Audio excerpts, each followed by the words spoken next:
Halo guys, kembali lagi dengan aku Noval Raffi Syafiq di Ngerti, ngomongin seputar investasi. Kali ini aku nggak sendirian, aku bersama Aku Akmal Sampai Palhak. Di sini aku sebagai pengurus KSPM FF Veteran Jakarta. Nah, kali itu kita mau ngomongin beberapa hal terkait investasi, terutama di bidang pasar modal, baik itu saham, reksadana, dan juga kripto. Jadi aku udah bersama Akmal nih, yang udah punya beberapa pengalaman di bidang investasi. Sebelumnya nih Mal, menurut kamu kayak kondisi ekonomi makro sekarang gimana nih?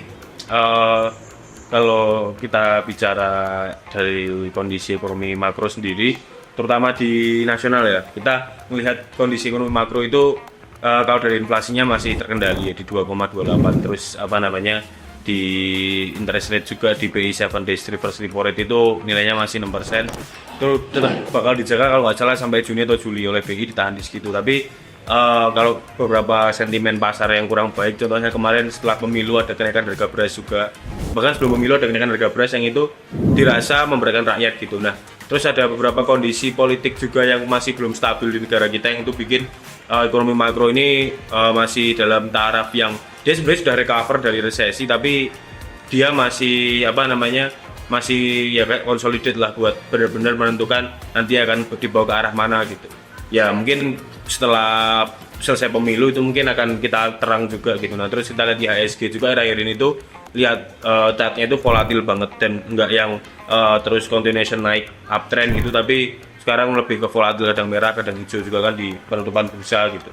Pembukaannya hijau, penutupan merah, penutupan hijau gitu. Jadi belum bisa diprediksi. Nah, tadi kan kita udah bahas nih terkait kondisi ekonomi Indonesia nih, terkait recover dari resesi, terus pasca pemilu juga. Ini selanjutnya nih Mal, gimana kalau dari globalnya? Dengar-dengar tuh kemarin The Fed, Bank Sentral itu kan baru netapin suku bunga baru tuh. Yeah. Today we decided to leave our policy interest rate unchanged and to continue to reduce our securities holdings. Nah, itu kan pasti ada pengaruhnya nih antara kenaikan dan penurunan suku bunga terhadap instrumen investasi. Menurut tanggapan Akmal gimana nih di 2024 ini? Rezim suku bunga yang sekarang kan moneter ketat ya. Jadi menurutku Amerika itu kan juga mau pemilu juga. In order to make America great and glorious again, I am tonight announcing my candidacy for President of the United States. Mereka mungkin juga sedikit berhati-hati untuk menjaga stabilitas ekonomi mereka gitu. Kiblat ekonomi dunia kan masih di Amerika. Kita lihat kemarin Jerome Powell tuh terakhir ngomongin suku bunga itu kan 5,25% sampai 5,25 kan. Jadi kayak sebenarnya itu mereka juga sebenarnya masih wait and see gitu sama kondisi perekonomian. Jadi semua seluruh dunia itu menurutku sama gitu. Di Eropa pun juga seperti itu gitu. Apalagi didukung konflik Rusia Ukraina yang sampai sekarang tuh masih belum selesai sebenarnya gitu. Jadi komoditas minyak dan segala macam energi itu juga masih terus berfluktuasi. Terus juga ada sentimen kayak kemarin eskalasi Timur Tengah juga itu yang bikin makin instrumen investasi itu juga menurutku bukan pilihan menarik gitu. Kayak lebih banyak orang ngedeposito yang dia lebih aman, terus dia nabung ke fixed rate dan segala macam lah, itu yang bikin uang mereka tuh tetap tumbuh walaupun di tengah kondisi yang tidak pasti. Kalau menurut gimana? Nah, dari yang aku tangkep nih kan kondisi ekonomi sekarang nih belum stable banget lah. Yang dimana tuh inflasi juga masih terus dikontrol dengan cara penaikan dan penurunan tingkat suku bunga. Jadi ini aku mau nanya nih ke Akmal, kira-kira di tingkat ekonomi makro dan juga di Indonesia yang belum stabil, kira-kira tuh instrumen investasi apa yang cocok di tahun 2024 hingga 2025 mendatang? Kalau misalnya yang paling stabil dan paling cocok ya, sebenarnya kita kan banyak maksudnya profil resiko seseorang gitu. Ada yang mereka memang berani kan, sekarang juga ada zamannya IPO hunter gitu, yang dia cari IPO itu juga tetap cuan aja kemarin walaupun kondisinya di Januari Februari itu tidak stabil juga, tapi tetap aja IPO-nya cuan gitu. Nah, terus kalau misalnya trading ya menurutku sekarang tuh lebih ke gambler banget sih, karena nggak stabil gitu posisi marketnya. Terus selanjutnya itu yang kayak reksadana itu menurutku ya kita lihat-lihat gitu reksadananya apa. Misalnya reksadananya campuran itu kan ya mungkin kurang tepat gitu. Mungkin reksadananya pendapatan tetap atau mungkin pasar uang gitu yang mungkin cocok buat nabung sekarang gitu. Karena pertama ya suku bunga BI itu tinggi gitu, suku bunga acuannya aja tinggi gitu. Ntar kita belum lihat dari deposit apa land facility terus apa lending facility-nya kita belum tahu gitu.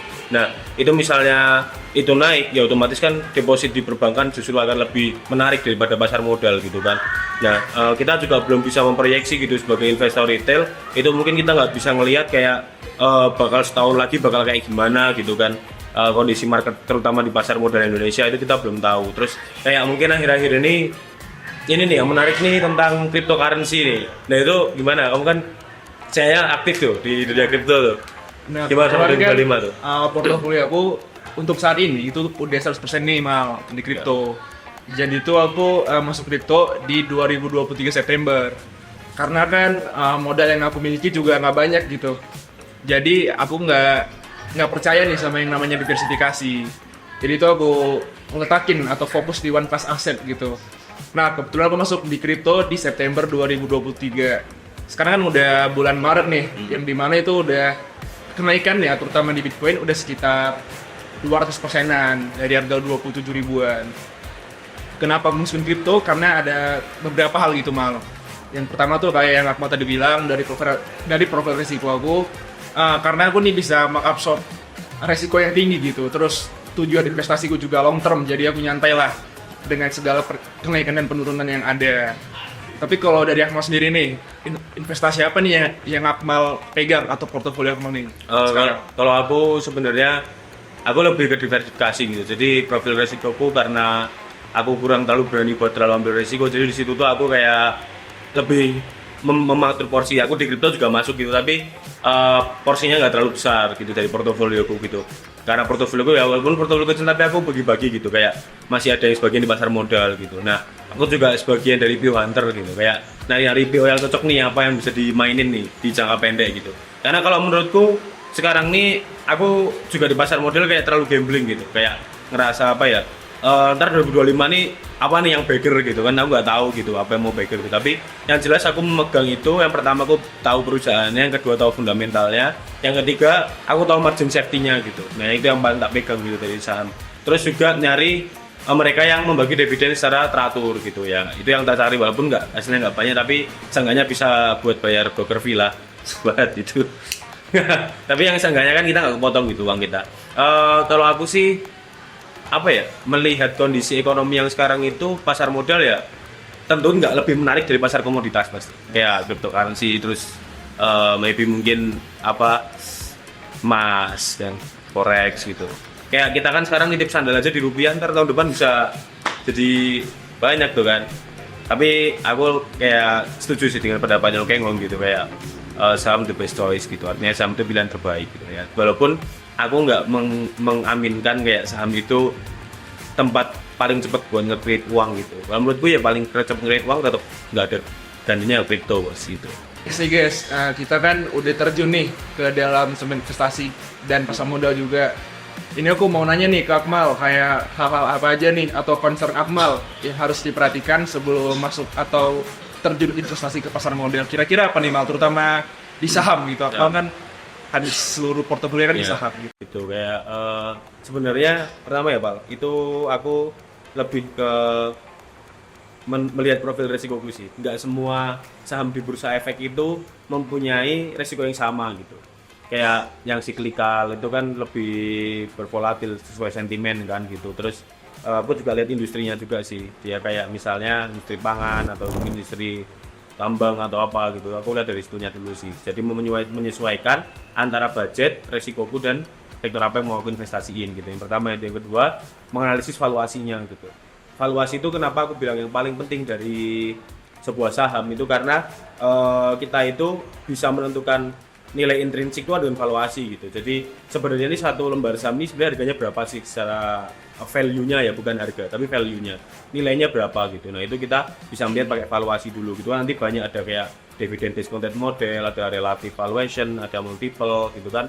Kita nanti bisa pakai ya sebagus kita mana gitu yang paling kita bisa pakai. Tapi kan nanti ada peraturannya nih, kayak saham ini harus pakai ini, saham ini harus gitu. Jadi kayak nanti bisa disesuaikan gitu valuasi yang mana. Itu yang paling penting. Dengan valuasi juga tuh kita bisa ngeliat margin safety nih. Kita harga intrinsiknya misal 700. Terus harga sekarang yang di pasar tuh Rp200, berarti kan kita punya margin safety 500 gitu. Terus yang ketiga tuh aku melihat dari chart atau analisis teknikal gitu, lebih ke teknikal kayak sebenarnya beberapa orang kayak kalau misalnya kita value investing tuh kayaknya nggak mementingkan itu, tapi kalau aku tetap beberapa kali lah buat open position terutama itu aku pakai itu gitu, kayak ngelihat oh ini misalnya MA-nya lagi dead cross nih, berarti kan kita jangan beli dulu. Terus misal MA-nya golden cross ya, situ aku paling menurutku adalah apa ya, opportunity itu lebih banyak gitu kalau kita pakai candlestick juga buat apa merangkum dari valuasi kita gitu. Kita udah tahu margin safety-nya, kita udah tahu secara valuasinya seperti apa, perusahaannya bagaimana, itu kita akhirnya menggunakan teknikal itu bisa menambah dari opportunity kita gitu. Itu kalau dari aku sih. Jadi ininya cuma 3. Yang pertama ya resiko tadi dengan budgeting, terus yang kedua valuasi, yang ketiga teknikal gitu. Nah sekarang aku balik tanya nih. Nah kamu kan tadi aktif di portfolio aktif di kripto kan. Nah kan sobat imut gitu kan, orang-orang yang mau belajar invest itu kan kadang-kadang nih FOMO gitu loh ke cryptocurrency gitu, kayak beli Bitcoin gitu. Nah gimana sih kamu menganalisis kripto dan memilih kripto yang baik buat di hold jangka panjang gitu? Gimana? Nah sebenarnya ini ada beberapa tips nih dari aku, karena tuh banyak orang yang terjun ke kripto itu tuh dia gak bisa menimbang-nimbang nih antara risk and rewardnya dan juga dengan profil resiko dia. Karena tuh awalnya mindset orang yang pengen terjun di kripto itu pengen cepet dapat uang instan atau cepet kaya gitu. Nah kebetulan aku sendiri tuh udah 2 tahun di pasar modal. Awal tuh aku di reksadana gitu, reksadana, saham, baru ke kripto. Jadi aku step by step gitu mal, nggak langsung ke kripto. Jadi tuh aku udah tahu lah apa-apa aja yang harus dilakuin. Contohnya aku nih invest terutama di kripto itu bukan mau kaya gitu, tapi mindsetnya tuh buat memenuhi tujuan keuangan. Makanya kayak yang aku mention tadi, aku nih invest di kripto terutama di Bitcoin itu emang long term gitu. Jadi aku nggak peduli ada peningkatan atau penurunan, satu tuh. Terus tuh aku juga bagi portofolioku yang long term dan juga short term gitu. Kalau long term aku emang cari poin-poin atau aset yang emang secara fundamentalnya bagus. Tapi kalau short term, kita tuh di kripto ada namanya naratif nih. Kalau di saham tuh mirip-mirip saham-saham yang siklikal. Ya. Nah kayak gitu. Jadi itu ada beberapa naratif yang lagi hot nih mal di 2024. Ya. Contohnya tuh kayak CBDC, AI, terus RWA dan lain-lain. Nah jadi itu kita kalau ngelihat potensinya nih mal, apalagi terutama kapital atau modal teman-teman kecil, ya teman-teman tuh bisa pindah-pindah nih dari satu naratif ke naratif lain. Jadi tuh ya setiap 3 bulan atau beberapa waktu sekali, ketika teman-teman udah mendapatkan return yang teman-teman harapkan, itu tuh bisa untuk pindah naratif lah. Nah selanjutnya tuh ada tips. Kalau dari aku pribadi ya, aku tuh juga analisa dari teknikalnya. Aku juga mantengin chartnya, aku juga mantengin makroekonominya. Karena kan terutama di kripto itu tuh makroekonomi atau news itu kan memiliki peranan yang besar nih buat kenaikan atau penurunan harga kayak gitu. Jadi tuh tadi sih mal kayak melihat profil resiko dan mindset teman-teman untuk jangan cepet-cepet kaya, tapi untuk memenuhi tujuan keuangannya, terutama long term. Terus yang kedua, cara teman-teman ngebagi aset portofolio teman-teman buat kebutuhan long term dan short term dengan pilihan kripto atau poin-poinnya. Dan juga yang ketiga, kalau aku ngelihat chart atau secara technical analysis ya kayak gitu. Nah, ini kita udah bahas nih, mulai dari makroekonomi, terus investasi apa yang cocok, tips dan triknya terutama di saham maupun kripto. Teman-teman udah dapat gambaran belum nih mau investasi di mana, terutama di 2024 ini? Apa ya, mungkin kalau di 2024 tuh aku sih, kalau dari aku pribadi, diversifikasiku masih hampir 60% di saham, terus 10% sekarang udah hampir ke 20% sih, 20% kripto, 20%-nya aku ke valuta asing, terutama dolar Amerika Serikat gitu. Why gitu, kenapa dolar Amerika Serikat? Ya menurutku dolar Amerika Serikat itu adalah, kalau chartnya dari dulu nggak pernah turun gitu loh, dolar Amerika Serikat. Dan walaupun banyak narasi yang dia berkata dolar nih dicetak tanpa delik emas gitu, tapi kan kita lihatnya kalau dolar terhadap daya belinya gitu. Tapi kalau kita melihat dolar terhadap rupiah gitu kan, rupiah belum punya sejarah gitu sampai sekarang rupiah itu menang gitu. Tapi belum tentu gitu di masa depan kalau rupiah lebih baik lagi gitu, jadi rupiah lebih kuat gitu, menguat gitu istilahnya. Tapi kan secara long term itu investment di valuta asing gitu, dolar itu sampai sekarang nilainya naik terus gitu. Itu yang utama manfaatin dan diversifikasi. Jadi 60% saham, 20% kripto, 20% valuta asing gitu kalau. Nah, untuk teman-teman nih yang pengen atau secara belajar dan juga tertarik untuk terjun langsung ke pasar modal maupun investasi, kita ini dari KSPM nyediain nih komunitas, namanya apa, Mang? Bro Festival. Nah, cara bergabungnya gimana tuh, Mang?